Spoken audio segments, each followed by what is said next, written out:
जीने का असली मतलब एक युवा की बुद्ध से मुलाकात। बहुत समय पहले की बात है। श्रावस्ती नगरी में एक युवक रहता था। नाम था आर्व। पढ़ा लिखा, समझदार और धनवान परिवार से था, लेकिन भीतर से खोया हुआ। हर रोज एक ही सवाल उसके मन को कचोटता था। मैं क्यों जी रहा हूँ? आखिर जीने का मतलब क्या है?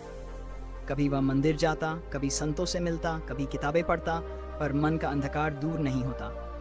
एक दिन किसी यात्री ने उसे बताया कि कुछ कोस दूर जेतवन विहार में भगवान बुद्ध ठहरे हैं। आर्व की आंखों में चमक आ गई। वह उसी क्षण पड़ा। बुद्ध से पहला संवाद। आर्व जब जेतवन पहुंचा तो सूर्य ढल रहा था। वहां बुद्ध वृक्षों के नीचे शांत बैठे थे। उनका चेहरा इतना शांत और प्रकाशमान था कि आर्व वहीं ठिठक गया। वह बोला, भगवान, मैं जीवन से थक चुका हूँ। हर दिन एक जैसा लगता है। खाने, सोने और काम करने का क्या अर्थ है? मैं जानना चाहता हूँ, जीने का असली मतलब क्या है? बुद्ध मुस्कुराए। आरव, जीवन को जीने का मतलब जानने से पहले यह जानना जरूरी है कि अभी तुम किसे जीवन मानते हो। आरव कुछ बोल न सका। 3 दरवाजे। बुद्ध ने आर्व को 3 दिनों की साधना दी और कहा, 3 दिनों तक 3 भिन्न लोगों के साथ समय बिताओ। एक रोगी के साथ, एक किसान के साथ और एक अकेले वृद्ध के साथ। फिर आकर बताना कि तुमने क्या सीखा। पहला दिन, रोगी का अनुभव। आर्व एक रोगी की सेवा में गया। वह व्यक्ति बिस्तर पर पड़ा था, बोल भी नहीं पा रहा था, केवल आंखों से भाव व्यक्त करता। आर्व ने उसे खाना खिलाया, उसकी मरहम पट्टी की। पहली बार उसे लगा कि कोई उसकी उपस्थिति से राहत पा रहा है। वह सोच में पड़ गया, क्या जीना सिर्फ खुद के लिए होता है या किसी और की मदद भी जीवन का हिस्सा है? दूसरा दिन, किसान की मेहनत। दूसरे दिन वह एक किसान के साथ खेतों में गया। किसान ने उसे हल पकड़ाया, मिट्टी में चलाया।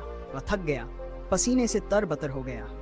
पर शाम को जब फसल की पहली हरी बाली उसके हाथ में आई तो उसके चेहरे पर मुस्कान आ गई। उसने सोचा, शायद जीना मतलब है श्रम, उम्मीद और फल की प्रतीक्षा। तीसरा दिन, अकेले वृद्ध का जीवन। तीसरे दिन वह एक बूढ़े व्यक्ति से मिला जो एक टूटी सी कुटिया में अकेला रहता था। वह केवल पुरानी यादें सुनाता, पर उनमें भी कुछ सीख थी। वह कहता, बेटा, मैं जानता हूं अब ज्यादा समय नहीं है, पर जब जी रहा हूं तब तक मुस्करा रहा हूं। यही जीवन है, हर क्षण को भरपूर जीना। बुद्ध के पास वापसी। 3 दिन बाद आरव फिर बुद्ध के पास लौटा। उसकी आंखों में अब सवाल नहीं, एक हल्की चमक थी। वह बोला, भगवान, अब मुझे लग रहा है जीना मतलब सिर्फ सांस लेना नहीं, किसी के काम आना है, मेहनत करना है, मुस्कराना है और हर क्षण को स्वीकार करना है। बुद्ध ने सिर हिलाया। आर्व, तुमने स्वयं अनुभव से सीखा, यही मार्ग है। जब तक हम बाहर अर्थ ढूंढते रहेंगे, जीवन खोखला लगेगा। जब भीतर से जीना शुरू करेंगे, तब जीवन सच्चा लगेगा। जीवन का असली मतलब अनुभव करना है, स्वीकार करना है और दूसरों के जीवन को भी थोड़ा बेहतर बनाना।